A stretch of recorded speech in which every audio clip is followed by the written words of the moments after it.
The crystal chandeliers of Meridian Estate cast dancing light across the marble floors as I walked through the venue's grand ballroom. My sister Victoria followed 3 steps behind, her Louboutins clicking with the rhythm of impending judgment. Mom trailed beside her, already wearing that pinched expression that meant she'd found something to criticize. "This is nice," I said quietly, running my hand along the mahogany banister overlooking the garden terrace. Victoria laughed, the sound sharp enough to cut glass. "Nice? Emma, this place costs $40,000 just for the venue rental. That's not counting catering, florals, or anything else. You work at that little nonprofit downtown. Let's be realistic about your budget." "I'm just looking," I replied, keeping my voice steady. The wedding planner, Christine, appeared with a bright smile and a leather portfolio. "Miss Emma. So wonderful to see you again. I've prepared the premium package details you requested. The terrace ceremony, the vintage wine collection for cocktail hour, and of course, exclusive access to the private bridal suite for the entire weekend." Mom's eyes widened. "Weekend? Emma, honey, this is completely out of your league. You make what, $35,000 a year? This venue alone probably costs more than your annual salary." I nodded. "You're probably right, Mom." Victoria circled the room like a shark who'd scented blood. "You know what? This is actually perfect for my engagement party. Derek and I have been looking for something impressive to announce our wedding. Christine, is this available 3 months from now? October 15th. Christine's smile faltered slightly. "Well, I'd need to check with—" "We can afford it," Victoria interrupted, pulling out her black Amex. "Unlike some people, Derek's hedge fund bonus alone could buy this entire estate. Put down a deposit. 50,000, is that enough to secure it?" "Victoria, that's Emma's appointment," Mom said, though her tone carried no real conviction. "Maybe we should." "Mom, please. We both know Emma's just window shopping. She does this all the time, pretending she can afford things to make herself feel better about her sad little life. Remember when she toured those penthouses last year? Or when she test drove that Tesla? It's embarrassing." I felt the familiar tightness in my chest but kept my expression neutral. "It's fine. If Victoria wants the venue, she should take it." Christine looked between us, clearly uncomfortable. "Perhaps we should discuss this separately. Emma, you had mentioned wanting the December date for your own event, and—" "December." Victoria laughed again. "She doesn't even have a boyfriend, Mom. She's literally planning a wedding for an imaginary relationship. This is worse than I thought." Mom touched Victoria's arm but not to stop her. "Victoria has a point, Emma. You've always been imaginative. Maybe you should focus on finding someone first before you start booking venues you can't afford." "I understand," I said quietly. Christine's phone buzzed. She glanced at it, frowning. "Excuse me for just one moment. I need to take this call." She stepped toward the French doors leading to the terrace. Victoria immediately began circling the ballroom again, her phone out, taking photos. "Derek is going to die when he sees this. The marble floors alone are incredible. And that chandelier? It's definitely baccarat crystal. Probably worth more than Emma's car." "When's Derek proposing?" Mom asked, her voice warm in a way it never was when she spoke to me. "Next month in Paris. He's taking me to Le Jules Verne, the restaurant in the Eiffel Tower. He's already had a custom Tiffany ring designed. 3 carats, platinum setting, flawless diamond." Victoria shot me a glance. "Some of us don't have to pretend about our lives." I walked to the window, looking out at the manicured gardens. The estate stretched across 12 acres with reflecting pools, a rose garden, and a view of the city skyline in the distance. I'd purchased it 4 years ago through my holding company, back when property values in this area were depressed. The renovations alone had cost $7 million. "Earth to Emma," Victoria called. "Did you hear me? I asked what you actually do at that nonprofit. You're like a receptionist or something." "I work in acquisitions," I said. "Acquisitions?" Victoria smirked. "That's a fancy word for filing papers. Mom, she works at a nonprofit. They barely make any money. She's probably answering phones and pretending it's important." Mom sighed. "Emma, honey, there's no shame in being realistic about your situation. Victoria worked hard to get where she is. Senior associate at a law firm, engaged to a successful man. Maybe if you'd focused more on your career instead of all this dreaming, you'd be in a better position." "You're right," I said. The truth was more complicated. The little nonprofit was the Westmore Foundation, an organization I'd founded after my software company went public 6 years ago. I'd sold it to a tech conglomerate for $840 million when I was 27. The nonprofit now managed $200 million in assets, funding arts programs, housing initiatives, and education projects across 3 states. I drew a modest salary because I didn't need the money. My investment portfolio generated enough passive income to fund several lifetimes of luxury. But I'd learned early that telling my family about money only made things worse. Victoria's resentment had started in childhood, when I'd gotten into MIT and she'd gone to state school. It had intensified when I'd started my company and peaked when I'd sold it. After one disastrous Thanksgiving where I'd mentioned the sale, Victoria had spent months posting on social media about how some people get lucky, while real success takes hard work. Mom had sided with her, suggesting I was showing off by mentioning my achievements. So I'd stopped mentioning them. I worked at my foundation using my middle name, lived in a modest apartment as far as my family knew, and let them believe whatever narrative made them comfortable. Victoria was now on a phone call, presumably with Derek. "Babe, you have to see this place. It's absolutely perfect. Marble everything, crystal chandeliers, the works. I'm putting down a deposit right now. Yes, $50,000. I know, but it's worth it for the impression we'll make. Everyone who matters will be there." Christine returned, her expression troubled. She held her tablet close to her chest. "Victoria, I need to speak with you about the deposit. Is 50 not enough?" Victoria didn't look up from her phone. "Fine, make it 75. I want this place locked down." "It's not about the amount," Christine said carefully. "There's been a complication with your booking." That got Victoria's attention. "Complication? I'm offering you $75,000 right now. What kind of complication could there possibly be?" Christine glanced at me, then back to Victoria. "I've just been informed by the property owner that your deposit cannot be accepted." The room went silent except for the ticking of the antique clock on the mantel. "Excuse me." Victoria's voice dropped to that dangerous tone she used right before explosions. "Cannot be accepted? Do you know who my fiancé is? Derek Morrison manages over $2 billion in assets. We're not some nobody couple looking for a bargain venue." "I understand, but the owner has specifically—" "Get your manager," Victoria snapped. "Better yet, get the owner on the phone. This is ridiculous. Are you seriously turning away $75,000? Mom stepped forward, her lawyer voice activating. "There must be some mistake. My daughter is offering more than your deposit requirement. On what grounds are you refusing?" Christine's composure cracked slightly. "Mrs. Hartwell, I don't have all the details. I just received a call from the property management company stating that Victoria's booking cannot proceed." "This is discrimination," Victoria said, her voice rising.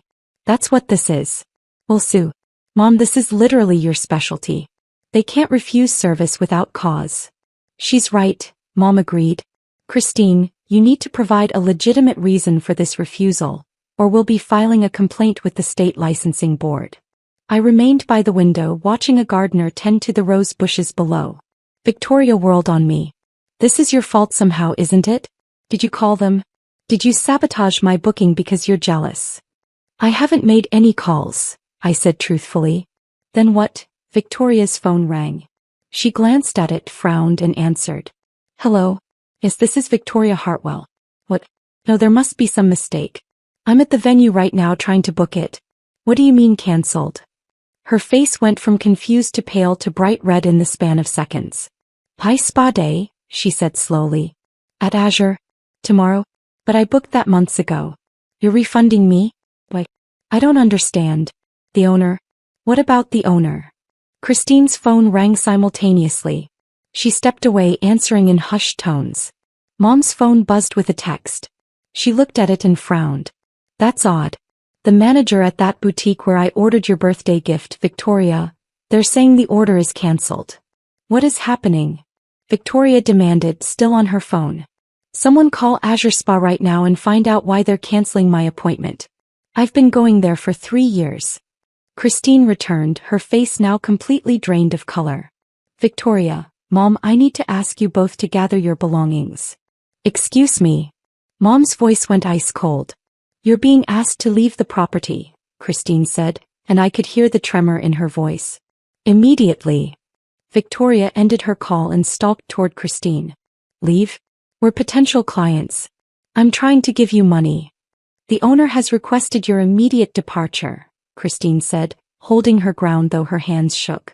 Security has been notified. Security. Victoria's laugh was slightly hysterical now. Over what? We haven't done anything. We're literally standing here looking at a venue. A man in a dark suit appeared in the doorway. Michael, the head of security for the estate. He'd worked for me since I'd purchased the property. Miss Hartwell, I'm going to need you and your mother to exit the premises. This is insane, Mom said, her lawyer voice now tinged with genuine confusion. On what grounds are you removing us? The property owner's instructions, Michael said simply. Victoria turned to me, her eyes wild. You did something. I don't know how, but you. I've been standing here the whole time, I said quietly. Christine's tablet pinged. She looked at it, then at me, her eyes widening with recognition. Oh my God. What? Victoria snapped. Christine ignored her, instead addressing me directly. Miss Chin, I am so deeply sorry.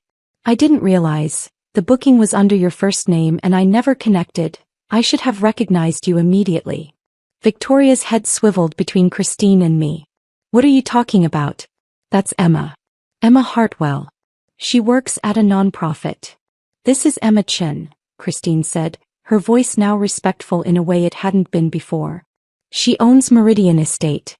She owns 17 properties in this city, including this venue, Azure Spa, the Rothmore Boutique, and... That's impossible, Victoria interrupted. She's poor. She works at a non-profit making $30,000 a year. She drives a 10-year-old Honda. Christine looked genuinely distressed now. Miss Chin founded and sold Paradigm Solutions 6 years ago. She's the primary benefactor of the Westmore Foundation, which operates out of the Westmore building downtown, which she also owns. The booking I've been coordinating with her isn't for a wedding. It's for the foundation's annual gala, which hosts over 500 attendees including the governor and 3 senators. The silence that followed was absolute. Mom spoke first, her voice barely a whisper. Emma. The nonprofit is mine, I said simply.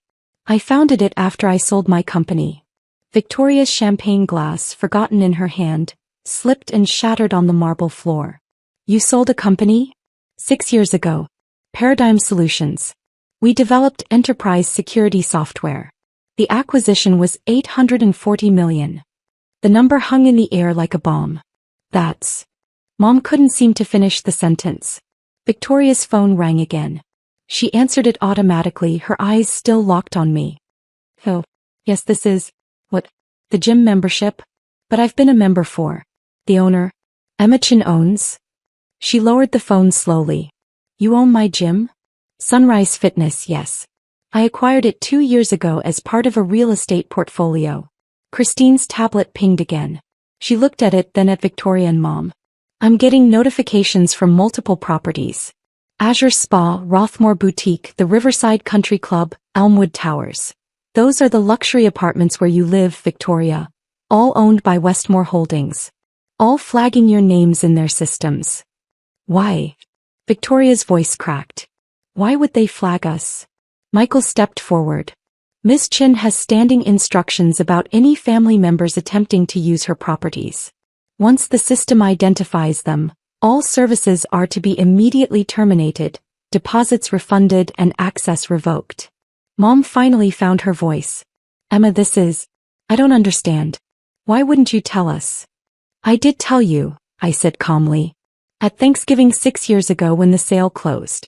Victoria spent the next 3 months posting about how luck isn't real success. You told me I was being inappropriate by flaunting my good fortune. So I stopped mentioning it. But you let us think you were poor, Victoria said. You let us mock you. You were going to mock me either way, I replied. At least this way I knew what you really thought. Christine's tablet wouldn't stop pinging now. Miss Chin, I'm getting alerts from... It looks like every property in the Westmore portfolio. Gyms, spas, boutiques, restaurants, apartment buildings. The system is flagging 2 names, Victoria Hartwell and Patricia Hartwell. What does that mean? Mom asked, though I could see understanding dawning in her eyes. It means, I said, still looking out at the gardens, that you're no longer welcome at any business I own. Victoria laughed, a desperate sound. You can't do that. You can't just ban us from everywhere. I own 43 properties in this city, I said. Commercial and residential. That boutique where you buy your clothes? Right. The spa where you get your treatments? Right. The gym where you have a personal trainer? Right. The country club where Derek plays golf? I own the building they lease from me. That upscale grocery store you love? I own the property. They have a lease clause that allows me to ban individuals from the premises. Mom's face had gone from pale to gray. Emma, honey, surely we can discuss this. We're family. Family, I repeated the word. Is that what we are? Victoria's phone rang again. Then Mom's. Then Victoria's again. Both of them stared at their screens, watching their carefully constructed lives begin to unravel in real time. That's the leasing office for Elmwood Towers, I said. They're calling to inform you that your lease won't be renewed, Victoria. You have 60 days. 60 days. Victoria's voice went shrill. That's not enough time to find a comparable apartment. You'll have to look outside my portfolio. That eliminates about 40% of the luxury buildings in the downtown area. I finally turned from the window to face them. Your gym membership has been terminated. Your spa packages are cancelled. The boutique has closed your account. The country club is revoking Derek's guest privileges. Mom's hands shook as she tried to silence her ringing phone. Emma, please. This is extreme. We were just joking around. We didn't mean. You meant every word, I said, my voice still calm. You've meant every word for 6 years. Every comment about my sad little life. Every joke about my pretending. Every comparison to Victoria's real success. You meant all of it. Christine stood frozen, her tablet clutched to her chest, clearly wishing she were anywhere else. Victoria's bravado cracked. Hey, fine. We were harsh. Sometimes family dynamics get complicated, but you can't destroy our lives over some comments. I'm not destroying anything, I said. I'm simply choosing not to subsidize people who mock me. You'll still have access to plenty of gyms, spas, and boutiques. Just not the ones I own. Derek's firm does business with half the properties you own. Victoria said desperately. If you ban me, it'll humiliate him. It could affect his career. Then perhaps you should have considered that before you called my life sad and embarrassing. Mom tried a different approach. Emma, I'm your mother. We've had our differences, but surely blood is thicker than 6 years of contempt? I asked. Then a lifetime of comparing me unfavorably to Victoria? Then telling me I was showing off when I tried to share good news. Victoria's phone rang again. She looked at it and went even paler. It's Derek. He probably just got a call from his country club, I said. They're informing him that his guest membership, which was sponsored by you, has been terminated. They're also likely mentioning that his golf buddies might be uncomfortable with the association, given that I'm the primary investor in several of their firms. You invested in Derek's world? Mom asked, stunned. I invest in a lot of things, Mom. I have a diverse portfolio. Tech companies, real estate, venture capital funds. Derek's firm manages money for people who, in turn, invest with my funds. It's a small world at the top. Victoria sank onto one of the venue's velvet chairs, her phone falling from her hand. This can't be happening. Christine's tablet pinged one final time. She looked at it, then at me, her expression caught between professional courtesy and genuine shock. Miss Chin, I'm getting a message from the Pinnacle Restaurant Group. They're asking for confirmation on. They want to know if the ban extends to their establishments as well. It does, I said. All 12 restaurants in their portfolio. Mom's voice was barely audible. You're really doing this. I'm really doing this, I confirmed. Christine, I'd like to confirm my booking for December 15th for the Foundation Gala. The full estate premium package vintage wine collection, exclusive access for the weekend. Let's increase the guest list to 600. I'll have my assistant send over the updated requirements. Of course, Ms. Chen, Christine said, her professionalism snapping back into place despite her obvious discomfort. I'll have the revised contract ready by end of business today. Michael cleared his throat gently. Mrs. Hartwell, I really do need you to leave the property now. Victoria stood on shaking legs. Emma, please. We can fix this. We can apologize properly. We can. You can leave, I said. You have 60 days to vacate your apartment, Victoria. Mom, you might want to check your own situation. I believe you lease your office space in the Morrison building? That's one of mine too. Your lease is up for renewal next month. Mom's face went completely white.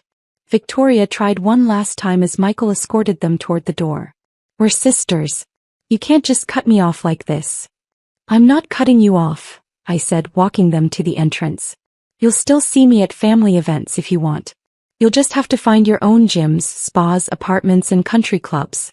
There are plenty of options outside my portfolio. Mom stopped at the doorway, turning to face me. What about Thanksgiving? Christmas? I'll be at Grandma's for both, same as always, I said. You're welcome to come. I'll be polite. I'll be civil. I'll be exactly as kind to you as you've been to me. The implications of that statement hung heavy in the air. Michael held the door open, waiting. Victoria's phone rang again. Then Mom's. Then Victoria's once more. Those will be various businesses confirming your bans, I said. It's going to be a long afternoon for both of you. Christine, thank you for your patience. I'll have my assistant coordinate with you on the gala details. It's my pleasure, Ms. Chen, Christine said, her voice now carrying genuine warmth alongside the professional courtesy. We're honored to host the Westmore Foundation's event. As Michael escorted my mother and sister out, their phones ringing in a continuous symphony of consequences, I turned back to the ballroom. The chandeliers still cast their dancing light across the marble floors. The gardens beyond the windows still stretched out in manicured perfection. Everything was exactly as it should be. Christine approached cautiously. Miss Chen, I have to apologize again. If I had realized sooner who you were. You treated me with respect, I interrupted gently. You listened to my requests, answered my questions professionally, and only got confused when Victoria tried to override my booking. You did nothing wrong. She exhaled in relief. Thank you. That's very generous. My phone buzzed with a text from my property management team. System has flagged and processed all V. Hartwell and P. Hartwell accounts across portfolio. All services terminated, all deposits refunded, all future bookings blocked. Legal standing by for potential pushback. Awaiting further instructions. I typed back. Maintain current protocols. No exceptions. Flag any attempts to book under alternate names or through third parties. Through the window I could see Victoria and Mom in the parking lot. Victoria was gesticulating wildly while on the phone, probably with Derek. Mom stood apart, staring at her own phone with the expression of someone watching their world rearrange itself in real time. Christine cleared her throat. Would you like to continue the venue tour? There's the wine cellar you mentioned wanting to see and the upstairs bridal suite. Actually, I said, I think I've seen everything I needed to see today. As I drove away from Meridian Estate 20 minutes later, my phone continued buzzing with notifications. My property management team was efficient. Within hours, every business in my portfolio had been updated. Victoria and Mom would spend the rest of their day receiving calls, emails, and notifications as their access to the infrastructure of luxury they'd taken for granted evaporated. Derek called me twice. I didn't answer. He'd figure it out eventually. By the time I reached home, my actual home, the penthouse Victoria had once toured and mocked me for pretending to afford, which I'd purchased with cash 3 years ago, the full scope of the consequences was becoming clear. My phone rang. Grandma. Emma dear, she said when I answered. I just got the most interesting call from your mother. I imagine you did. She seems to think you own half the city. Not half. About 12% of the commercial real estate downtown, and another 15% through various investment vehicles. Grandma laughed, the sound warm and delighted. And here I thought you were doing well with that little software company you sold. Honey, why didn't you tell me? I did tell you, Grandma. 6 years ago at Thanksgiving. I know, dear. I meant why didn't you tell me about Victoria and your mother being awful about it? Would you have believed me? There was a pause. No, she admitted. Victoria's always been my golden child's golden child. I suppose I was blind to it. Your mother called me crying saying you're destroying Victoria's life. Care to give me your side? I gave her the abbreviated version. When I finished, Grandma sighed. You know what the worst part is? She said. I'm not even surprised. Victoria's been jealous of you since you were children. Your mother always handled it by making you smaller instead of helping Victoria grow. I should have said something years ago. It's not your fault, Grandma. Maybe not. But I'm still sorry you felt you had to hide your success from your own family. She paused. For what it's worth, I'm proud of you. Not just for the business success but for handling this with grace. You didn't yell, you didn't gloat, you just removed yourself from an unhealthy situation. Thank you, I said and felt tears prick my eyes for the first time that day. Now, Grandma said, her tone brightening, about this foundation gala in December. Am I invited? You're the guest of honor if you want to be. Excellent. I'll need a new dress. Preferably from somewhere Victoria doesn't shop. I laughed despite myself. After we hung up, I stood at my penthouse windows looking out over the city. Somewhere out there, Victoria was probably still making phone calls, trying to understand how her poor, unsuccessful sister had built an empire she'd never even noticed. Mom was likely strategizing, trying to figure out if there was a legal angle, some way to force me to restore their access. There wasn't. My phone buzzed again. A text from an unknown number. This is Derek Morrison. We need to talk about Victoria. I deleted it without responding. Another text, this one from Victoria herself. Please. I'm sorry. Can we just talk? I looked at it for a long moment, then set my phone face down on the counter. The thing about consequences is that they're most effective when they're unexpected. Victoria had spent years feeling superior, secure in the belief that her law firm job and hedge fund fiancé made her successful while I languished in poverty. Mom had reinforced that narrative at every opportunity, comfortable in a worldview where Victoria was the golden child and I was the disappointment who needed to be more realistic. They'd built their identities on that foundation. Now the foundation was gone, and they were discovering that the empire they'd sneered at had been beneath their feet the whole time, holding up more of their world than they'd ever imagined. My phone rang again. This time it was Victoria's fiancé Derek's number. Then Victoria. Then Mom. Then a number I recognized as Victoria's law firm. Then Derek again. I silenced my phone and went to make tea. Tomorrow my property management team would send me a full report of all the accounts that had been terminated, all the leases that wouldn't be renewed, all the subtle and not so subtle ways that Victoria and Mom's lives had been restructured in a single afternoon. Tomorrow I'd probably have to deal with lawyers. Mom was nothing if not determined when she felt wronged. Tomorrow there would be family drama and recriminations and attempts at reconciliation that were really just attempts to regain access to my resources. But tonight I stood in my penthouse drinking tea, watching the city lights sparkle below, and felt the unfamiliar sensation of being completely unapologetically myself. No pretending. No hiding. No making myself smaller to make others comfortable. Just Emma Chin, owner of Meridian Estate and 42 other properties, founder of the Westmore Foundation, and a woman who had finally stopped apologizing for her own success. My phone buzzed one more time. A text from Christine at Meridian Estate. Ms. Chin, your contract for the December gala is ready for signature. Also, I wanted you to know, it's an honor to work with you. What you've built is remarkable. I smiled and typed back, thank you, Christine. See you in December.